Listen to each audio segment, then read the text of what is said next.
Multi-area OSPF is now included in the Cisco CCNA certification exam. I'm using Packet Tracer 6.2 and I'm going to walk through a demonstration of multi-area OSPF. If you would like to follow along, you will find a link in the description below the video to my website where you can download this starter file. You will need to have Packet Tracer 6.2 installed on your computer. Multi-area OSPF was designed for situations in which you have a really large network with many routers.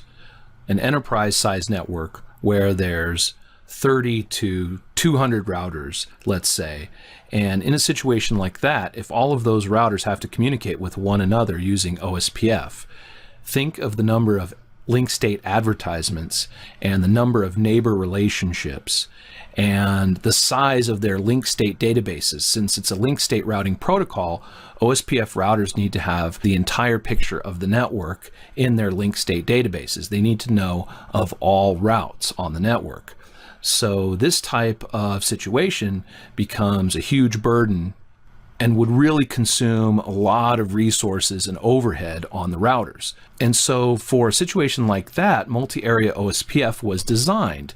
It's a hierarchical solution in which the network is broken up into different OSPF areas, and the routers in their separate areas exchange and establish adjacencies and exchange link state advertisements and have all of the routes for those networks in that area. But the communication between areas is then summarized, or a summary type of communication, so that routers in one area don't need to execute shortest path first recalculations every time routers in a completely separate area have a change in the network. It seems to me that the real trick with multi-area OSPF is in the network design. You need to have a thorough network design in which a lot of planning would take place. So let's take a look at how I've laid this out in Packet Tracer to try to simulate what it would be like in a multi-area OSPF in a large multi-area OSPF network. There are a couple of rules that you have to follow. For one, multi-area OSPF networks essentially have a two-layer hierarchy. You have the backbone area, area 0, and you have the non-backbone areas. In this case, I've got area 0 here in the green, area 1 is the yellow, and area 2 is the blue. Now in this two-layer hierarchy, all non-backbone areas need to connect to the backbone area. So if you're going to have, let's say, 5 areas in your multi-area OSPF implementation, all of those non-backbone areas need to connect directly at some point to area 0. Also, the point in having multiple areas is to try to reduce the size of your routing tables. So you want to design your IP addressing scheme or your addressing scheme on your network so that you have contiguous subnets within areas. So in this situation, in area 1, I have the 192.168.1 network, a 192.168.2 network, a 3 network, and a 4 network. So all of these subnets or networks are contiguous. This will make this area easily summarized. Area 0, I have a 10.1 network and a 10.2.2 network. And in area 2, I have 172.16.1 networks that have been subnetted to a 32 network, a 64 network, and a 96 network. So once again, planning your network addressing out into contiguous subnets will help reduce the size of the routing tables because summary routes will be able to be advertised between areas. I should point out that this network design and layout is just for example purposes only. If this were a real multi-area OSPF network, there would be many more routers in the individual areas. We would have more routers in area 2 than just 3 routers. It's recommended to have no more than 50 routers in an area. Also, area border routers like ABR1 and ABR2 are in 2 areas each. It's recommended to have a border router in no more than 3 areas. Notice that in area 0, the backbone area, we have router ASBR. This is the Autonomous System Boundary Router. This router is the Autonomous System Boundary Router because it connects out to the ISP. So this is the boundary or the edge of this organization or autonomous system. So there is an Autonomous System Boundary Router, there's area border routers, and there's internal routers. We have backbone area routers and non-backbone area routers. In the next video, I'll begin to configure multi-area OSPF. Okay, so in part 2, we begin configuring multi-area OSPF in Packet Tracer.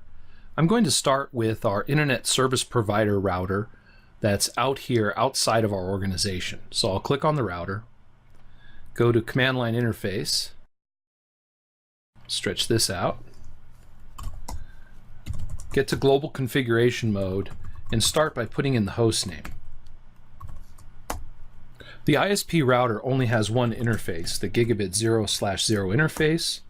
So we'll put in the IP address. The network is 209.165.200.16/28. I'll make the ISP router the first address in this subnet. So that means 17 will be the first usable host. And now I need to do /28, which is 255.255.255.240. I'll put in the command no shut to turn on the interface. And the only other thing I need to do for this router is put in a default route. I'll put in a quad 0 default route out of the gigabit 0/0 interface. Control C to get back to privileged user mode, and I'll save the configuration. All right, I'm done with the ISP router. It's just the single interface that we configured with a default route going back out the gigabit 0/0 interface. Now it's time to configure the ASBR router. The ASBR, or Autonomous System Boundary Router, has 3 interfaces. The gigabit 0/0 interface that goes to the ISP, and then 2 serial interfaces. We'll need to configure all 3 interfaces and then afterwards configure OSPF. We'll start with the gigabit 0/0 interface. I'll open up the router, type enable, conft hostname ASBR, interface gigabit 0/0, IP address 209.165.200.18. The ISP is .17, so we're .18. 255.255.255.240. Of course, I could have chosen any IP address in the subnet. I just chose the next available IP address. No shut. I can make sure that my connection is up by doing a do ping 209.165.200.17, and I get a reply. Okay, so now that the gigabit 0/0 interface is up, we'll move on to interface serial 0/0/0. We'll give it IP address 10.1.1.2, 255.255.255.252 since it's a /30. No shut. Interface serial 0/0/1, IP address 10.2.2.2 with a /30 subnet mask. I'll also need to put in a clock rate. I'll choose 128,000 and no shut. So now all 3 interfaces have been configured. The next thing that I'll do, since we are the boundary router and we have the way out of the network towards the ISP, I'll put in a default route, quad 0, also going out of the gigabit 0/0 interface. So now I've configured all three interfaces, a default route, and now it's time to configure OSPF. So to configure OSPF, I'll get a prompt here. I'll get back to global config mode, my router timed out. I'll type in router OSPF. I need to pick a process ID. I'll choose 1. So router OSPF, process ID 1. I'll give the router a router ID number. I'll say router-ID. Since there's 7 routers in our organization in Packet Tracer, I'll just choose the IP address 7.7.7.7. Once again, I could have chosen any 32-bit dotted decimal address for the router ID. I just chose 7. Now I need to put in my connected networks. Now the connected networks that I want to advertise to the other routers in my system. So of course, the connection going out to the ISP is not going to participate in OSPF. The Internet Service Provider router is not part of our autonomous system. So I'll be putting in the 10.1.1 network and the 10.2.2 network. So I'll put in network 10.1.1.0. Since it's a /30 subnet mask, 255.255.255.252, the wildcard bits will be the inverse. The inverse of that is 0.0.0.3. The area is area 0. We're in our backbone area. And so that's my first network. And for the second network, it's the same wildcard bits. And the network is 10.2.2.0. So those are both of the networks I'll be advertising to the other OSPF routers. Also, since I have a default route to the ISP, to the internet, I'll put in the command def tab default-information originate. This will allow me to propagate my default route to the other OSPF routers in my organization. That's all I need to do for the ASBR router. Next, I'll configure the Area Border Router 1, ABR1. So I'll click on ABR1, get to Global Configuration Mode, put in the host name. Let's start by configuring interface serial 0/0/0. I'll put in the IP address 10.1.1.1.1. 255.255.255.252 is the subnet mask. I'll also put in the clock rate of 128,000 and the no shut command. The next interface to configure on Area Border Router 1 is the gigabit 0/1 interface. It's connected to the 192.168.1 network. So I'll make this interface 192.168.1.1. So I'll type in int gigabit 0/1 to get in the gigabit 0/1 interface. IP address 192.168.1.1. A /24 subnet mask and a no shut command. Now it's time to configure OSPF. I'll type router OSPF 1 for the process ID. I'll give him the router ID 5.5.5.5. And I also have to advertise my connected networks. My connected networks are network 10.1.1.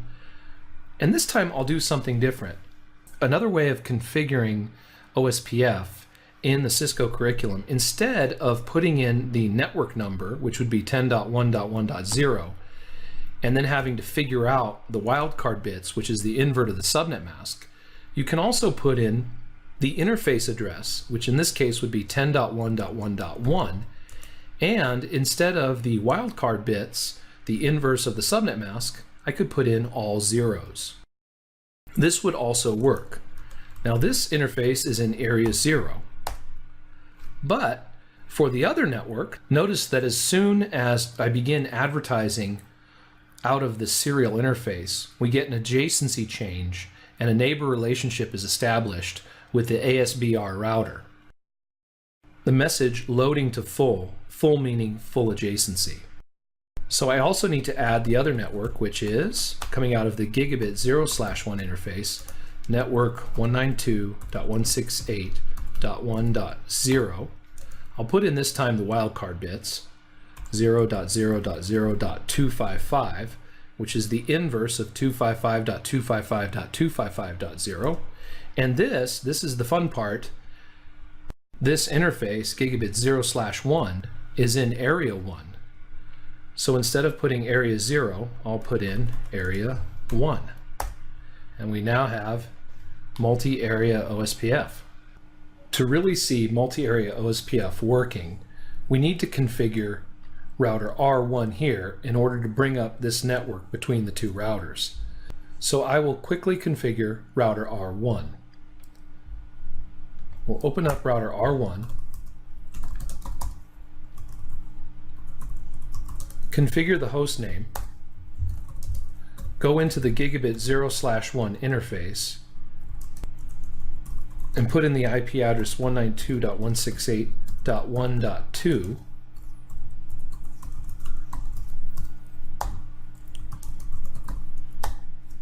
Now that's up. Next, I'll configure interface gigabit 0/0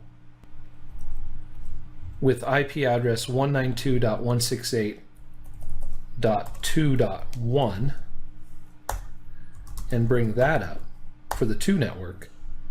And then if we look at the diagram, you can see that not only do we have this 1 network here off the gigabit 0/1 and the 2 network coming off gigabit 0/0, but I've put in a loopback address. This is a loopback 0 interface. A loopback interface is a null interface. It doesn't really go anywhere, but it can be used for testing purposes and can also be very useful.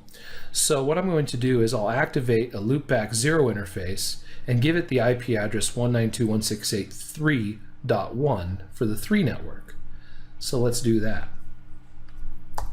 It's basically a virtual or fake interface. So I'll put in interface LO0. All right, you can see it automatically comes up. And then I'll put in IP address 3.1. So now we have 3 interfaces up: gigabit 0/1, 0/0, and loopback 0. Now the 0/0 interface won't really come up until we configure R2. But in the meantime, let's configure OSPF. So I'll say router OSPF1, router ID 1.1.1.1, and then add in the networks. Network 192.168.1.0 is connected to our gigabit 0/1 interface, and this is area 1. We also have the 2 network and the 3 network. Notice that we have an adjacency change. We now have an adjacency with ABR1, the area border router. And so we've configured OSPF. So this router, and this router are now all communicating. Let's take a look at our routing tables. If I go into ASBR, type enable and show IP route, you can see that the router O for OSPF and IA for inter-area, the ASBR router has learned about the 1 network. It's an inter-area route, OSPF route, and it's learned about the 192.168.3 network, which is also an OSPF inter-area route.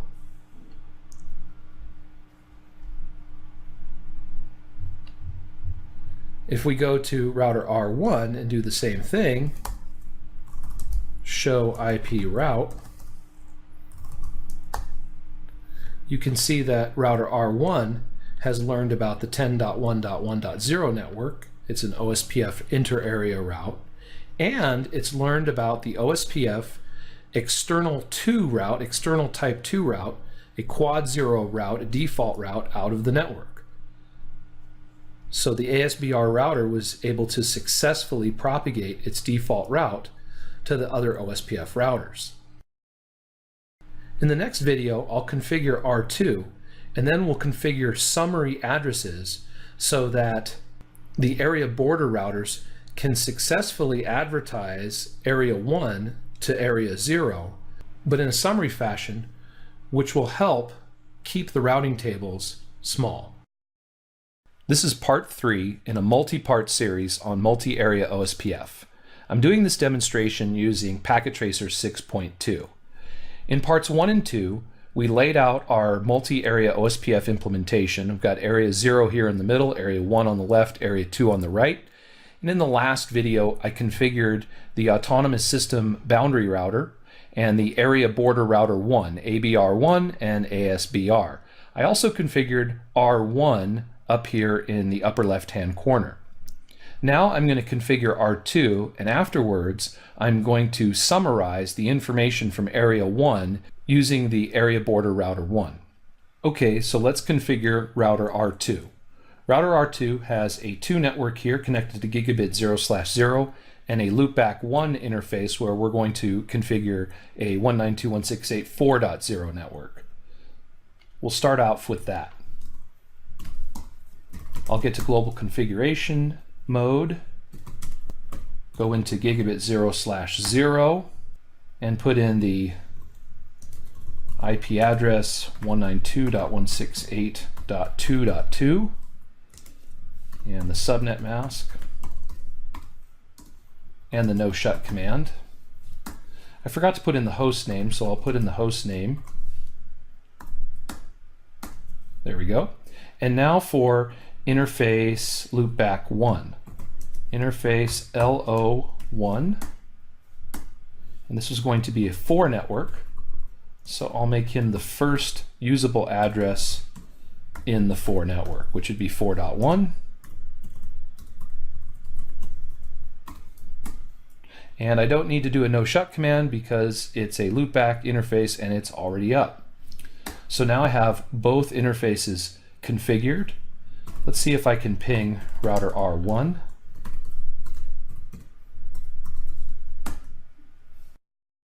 Okay, I can. Now it's time to configure OSPF.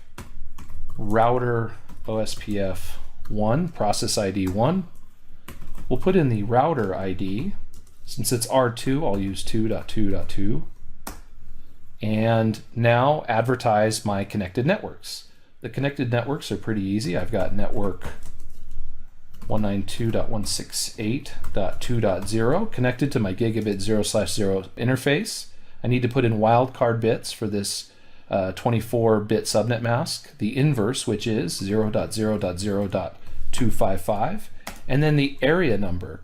This is not area 0, this is area 1 because it's multi-area OSPF. All right, then I'm going to do the same thing for the 4 network, which is on my loopback interface. Perfect. You can see that instantly we have an adjacency change from loading to full adjacency. Now we have a neighbor relationship with router R1, and we can examine the routing table. You can see that we've learned about the 1 network, OSPF. It's an inter-area route because it's the 10.1.1.0 network is in area 0, so it's an inter-area route that we learned from OSPF. We also learned about the 1 network from router R1, and we learned about the 3 network, which is on router R1 as well, and we learned an external route, a default route, from the ASBR Autonomous System Boundary Router. So that was also propagated. So now we have multi-area OSPF working on area 0 and area 1. Now, one of the nice things about multi-area OSPF is that by designing the network into hierarchical areas that have been laid out, we can summarize the information from area 1 so that the ABR here, the area border router, can summarize all of this information and tell the ASBR, basically tell area 0, which then would tell ABR2 and then on to area 2, summarized information about area 1. To do that though, we need to create a summary route. This is why network design and planning is so important. When I planned out the addressing of the networks, I decided to put all of the 192.168 networks over here in area 1. So I've got the 192.168.1 network, and then they go in order: the 2 network, the 3 network, and the 4 network. Since these network addresses, or these subnets, are contiguous in number scheme, they will be easy to summarize. So next I want to talk about how to summarize these networks into one summary route. So to do this, I've laid something out here that we can use. We've got the 192.168.1 network, the 2 network, the 3 and the 4. I've drawn them out here in dotted decimal notation. And then what I do is I convert these 4 network addresses from decimal to binary. So now I have them listed as binary. Next thing you need to do is look for the last common bit. The last common bit. So you see how there's a row of 1s here, 1s, 0s. They all have 0s here, they all have 1s here. If we go all the way over, you can see that the last common bit is this row of 0s here, and it just so happens that this is the 21st bit over. So you have 8 bits here, 16, 17, 18, 19, 20, 21. So this is the last common bit that they all share, which is a 0. So that will be the subnet mask for the summary route. And if we convert everything back to dotted decimal up to this point, you can see that we have 192.168 and then the all zeros. And so essentially the summary route will be 192.168.0.0/21. The command we'll put in is area 1 range 192.168.0.0 and then the /21 subnet mask in dotted decimal 255.255.248.0.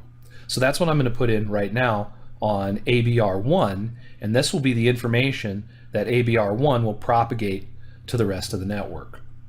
So go into ABR1, get to global config mode, go into router OSPF1, our OSPF routing process, and put in the command area 1. The range of addresses will be 192.168.0.0 and the subnet mask /21 255.255.248.0. I'll put that command in and now go to my autonomous system boundary router to see if that change is propagated now to ASBR. So put that in, enable, show IP route. So you can see now that the ASBR router has learned from ABR1 that there is a 192.168.0.0 network /21 that it learned about from ABR1. This is an OSPF inner area route. So instead of the ASBR router having an OSPF route to the 192.168.1 network and the 192.168.2 network and the 3 network and the 4 network, it only has this one summarized route in its routing table, which makes the routing table a lot smaller. There's a lot less information that it needs to continually update, and we're getting now summarized information. Now this information, this summary information, will then propagate to ABR2 and then R3 and R4 once we have ABR2, R3, and R4 configured. Now if I go back into ABR1 and I get rid of this command, I'll just bring that command up again and put a no in front of it. So now there's no area 1 range, no summary route essentially that the ABR1 is going to tell the ASBR about. Now we'll go back into the ASBR and I'll run that show IP route command again, and you can see now it has, instead of that one summarized route, it has 1, 2, 3, 4 inter-area OSPF routes for each of the networks, for the 1, the 2, the 3, and the 192.168.4 network. So you can see the advantage of using that area 1 range command. So we'll go back in and put it back in, and we want to have that in there. Put the command in one more time, and you can see, well, it's going to take a second. There we go. You can see now there is the summarized route. That is a summary route for all of the 192.168 networks existing in Area 1. Now I recommend that if you're watching the video and you've downloaded my packet tracer file and you've been configuring this at home or on your own using packet tracer 6.2, that you go ahead and try to do something similar over here with ABR2 and Area 2. Now notice you'll have to do a different type of summary address here. We've got 172.16.1.32 with a /27, and then another /27, another /27. So you want to lay out these 3 networks in dotted decimal, then convert them to binary, then look for the last common bit, and that'll be your subnet mask range, and then the address will go up to that range, and then after that it's all zeros, so you'll end up with a summary address that summarizes the 172.16.1.32, the 64, and the 96. I can already tell you right now that it'll probably be 172.16.1.0 with a / I'm guessing 25 subnet mask to summarize from 0 all the way up to 127.